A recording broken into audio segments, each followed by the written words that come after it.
What do you plan to do this summer? Because summer recruiting does not start in the summer. And that's the trap.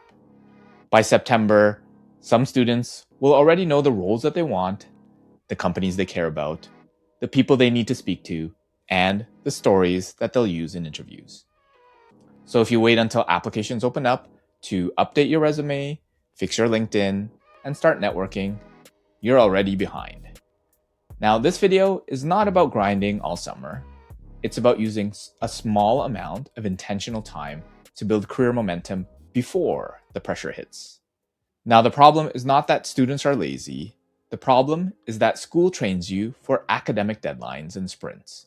But real career success is built on a marathon of sustainable milestones. In school, you usually know when the test is. You know when the assignment is due. You know what chapter to study. But recruiting is different. The deadlines are often hidden. The relationship you needed should have started 3 months ago.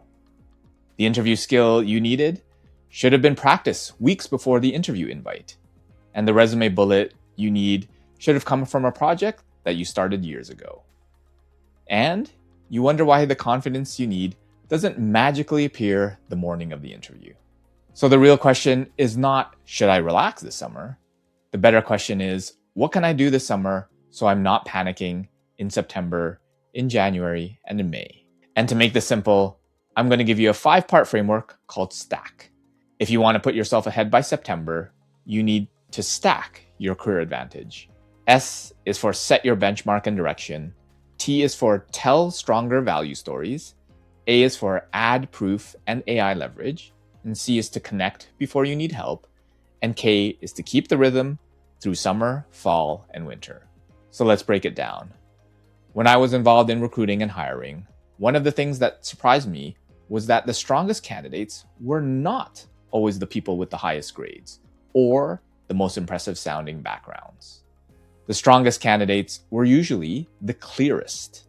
They could explain what they wanted, that they understood the role, and they had examples ready, and they could connect their experience to our needs as an employer. Plus, they had already spoken to people. They had already practiced, and the interesting part is that they were not necessarily more talented. They were just more prepared, and preparation compounds. The person who starts after the summer, or next term, or next month, or after exams is not just behind in time. They might also be behind in clarity, in confidence, relationships, stories, resume quality, LinkedIn presence, interview delivery, and proof of work. That's why summer matters. Not because you need to do everything, but because you need to start building your stack. The first move is to set your benchmark and direction. Before you update your resume, before you apply to jobs, before you send random messages, you need to know where you're starting from. Most people skip this. They jump straight into applications. But if you don't know what you're aiming for, every job posting looks interesting, every LinkedIn profile makes you question yourself, and every rejection feels personal. So start with a direction. Ask yourself 5 questions. Number 1, what role am I targeting? Not business, not tech, not something in marketing. Pick 1 to 3 target roles. For example, a data analyst, software developer, marketing coordinator, financial analyst. And then question 2, what industry or company type am I curious about? Is it a big company, startups, banks, consulting firms, healthcare, AI companies, government, nonprofit? And then 3, what do these roles actually ask for? You can pull 10 to 15 job postings and look for repeated skills, tools, responsibilities, and language. Then number 4, where am I already credible? Maybe you have coursework, maybe you have a part-time job, maybe you have a club role, maybe you have volunteer experience, maybe you have a project, maybe you have life experience that you're undervaluing.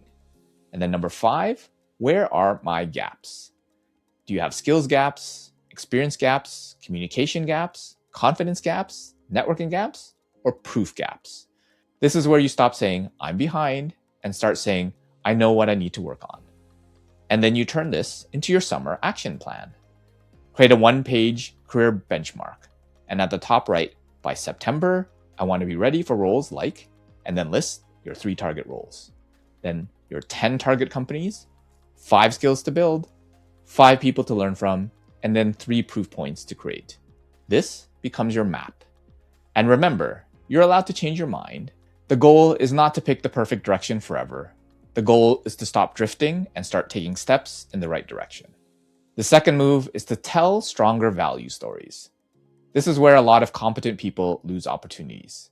You've done good work, you've learned useful things, you have lots of potential.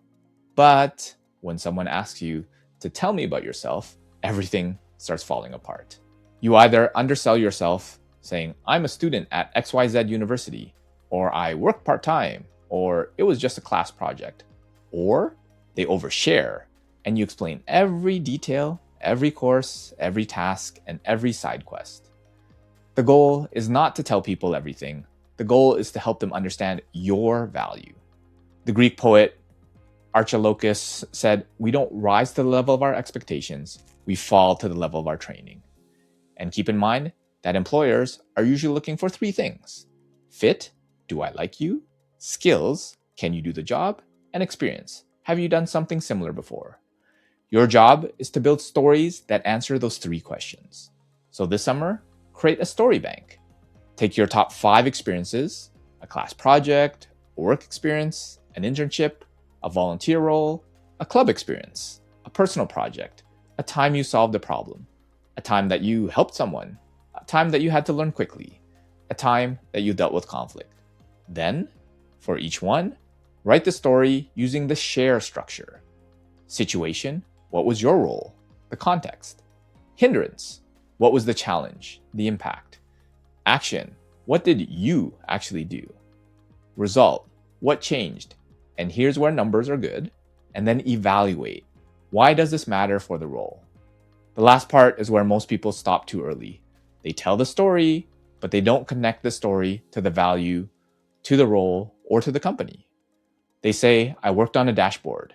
And a better response would be, I built a dashboard that helped the team see customer trends faster by 20% and increased revenue by $1,000 a week, which matters for this analyst role because the job is not just about using tools, it's about turning messy information into decisions.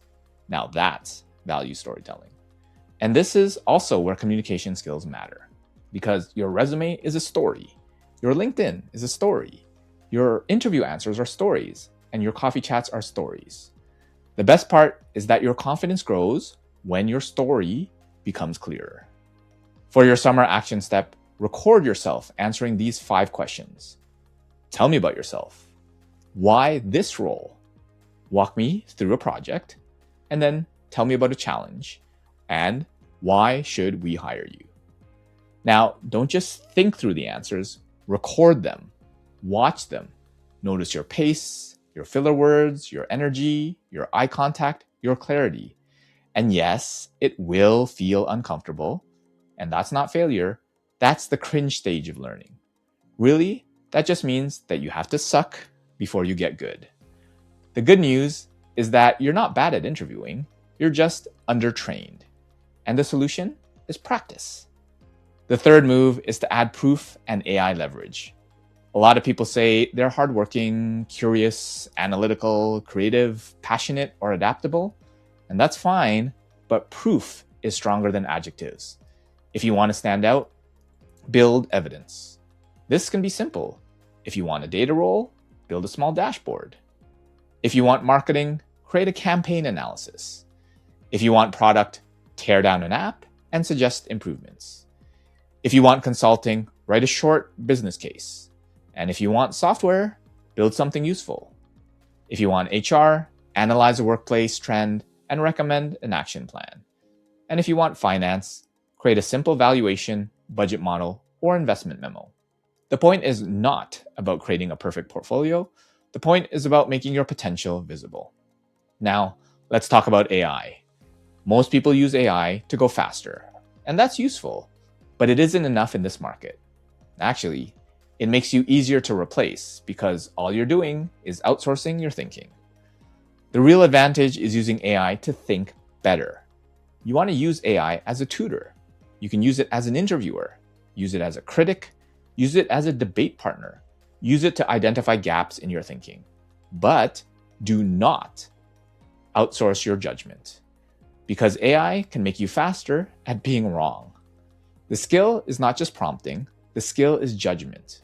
When AI gives you a response, ask yourself, is this accurate? Is this relevant? Is this ethical? Is this specific? Is this useful?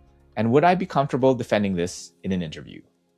You can use this practical AI workflow to help. Pick one target role and ask AI. Act as a hiring manager for this role. Based on this job posting, what are the top skills that you'd evaluate? Then ask, what beginner project could I demonstrate these skills? Then ask, what would make this project look average, good, and excellent? Then ask, critique my project idea and tell me what's missing and how I could improve. Then ask, what interview questions could I be asked about this project? That's how you use AI to move from faster to better. Now here's your summer action step. Create one proof of work project before September. It doesn't need to be huge, it just needs to be relevant. Then turn it into one resume bullet, one LinkedIn post, one interview story, one portfolio item, one networking conversation starter, and that turns into leverage. The fourth move is to connect before you need help. This might be the most important move in the whole video. Because school gives you proximity, you naturally meet classmates, professors, teammates, and friends. But after school, relationships become less automatic. Opportunities often come through people. Not always, which means that applications still matter, but people help you understand what roles are actually like, what companies actually value, what skills actually matter, and what mistakes to avoid. And sometimes, which opportunities exist before they're even obvious. Keep in mind that networking is not begging strangers for jobs.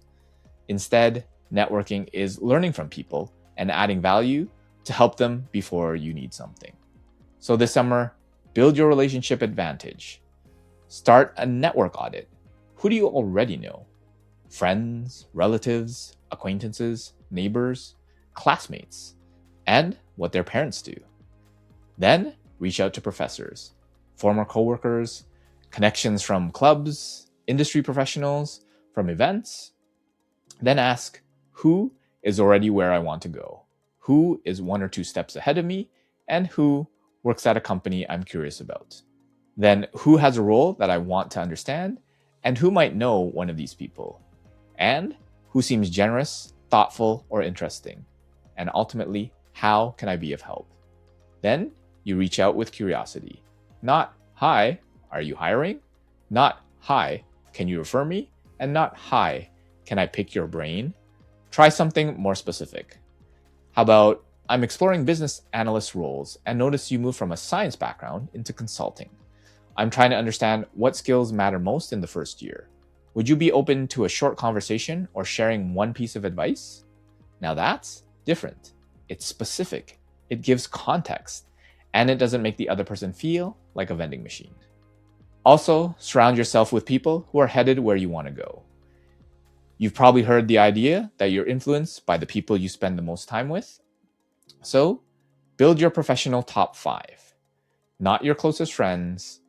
People who make you more ambitious in a healthy way. People who share opportunities. People who practice. And people who take action. People who also tell you the truth. And people who aren't just complaining about the job market and instead are doing something about it. Here's your summer action step. Do a 10-10-10 challenge. Reconnect with 10 people you already know. Reach out to 10 roles or companies that you're curious about. Have 10 meaningful career conversations before September. And then do it all again in fall and do it again in winter. Or even better, do it every week. And when you have those conversations, move from facts to experience to emotion to meaning. Facts are, what do you do? Experience are, what was it like getting into that role? Emotion is, what felt challenging or exciting? And meaning is, what do you wish you knew earlier? That's how conversations become meaningful. The 5th move is to keep the rhythm. This is where time management matters, because a career plan that doesn't fit your calendar is just a fantasy. You don't need to spend 8 hours a day on career development. You need consistency. Think of summer as training season, fall as recruiting season, and winter as refinement season. Summer is for building the foundation: clarity, resume, LinkedIn, stories, proof, AI learning, networking. Then fall is for execution: applications, coffee chats, career fairs, interviews, follow-ups, referrals, more targeted outreach. And winter is for adjustment: if you got interviews but no offers, improve your interview performance. If you have no interviews, improve your targeting, your resume, networking, and proof. And if you have no responses from networking, improve your message quality and relationship building. The mistake is treating every rejection like it's a verdict. It's actually just data. Analyze the data and where to improve. Here's a simple starter version to get you started. Monday, review target roles and job postings. Tuesday, improve one resume bullet or LinkedIn section. Wednesday, practice one interview question. Thursday, reach out to one person. And Friday, work on one proof of work project. The weekend, rest, recover, and reflect. And that's it. You can do that in 30 or 60 minutes a day.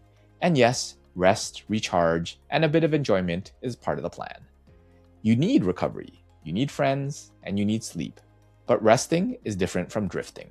Rest is intentional recovery. Drifting is avoidance with better branding. So build non-negotiable time. Not all day, just enough to keep the promise to yourself.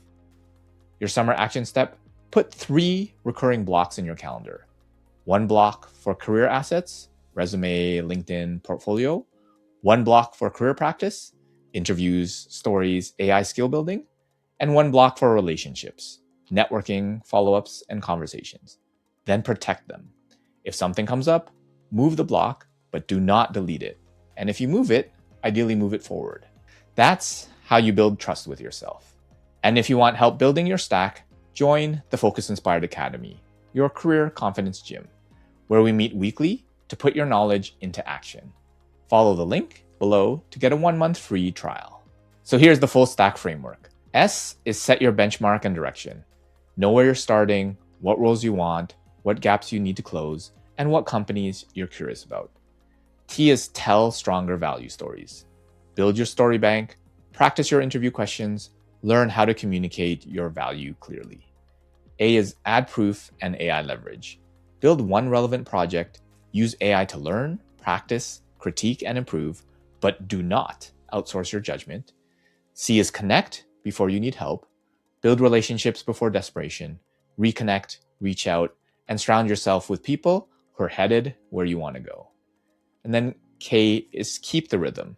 Use summer to build, fall to execute, and winter to refine. That's how you put yourself ahead over the summer. Not by doing everything, but by doing the right things earlier. Now, you'll see that these small actions compound. And by the time September comes around, you won't wonder why you're feeling behind. You'll already have moved ahead. And if you want help with networking, watch this video, and YouTube has this video next. Until next time, be focused and stay inspired.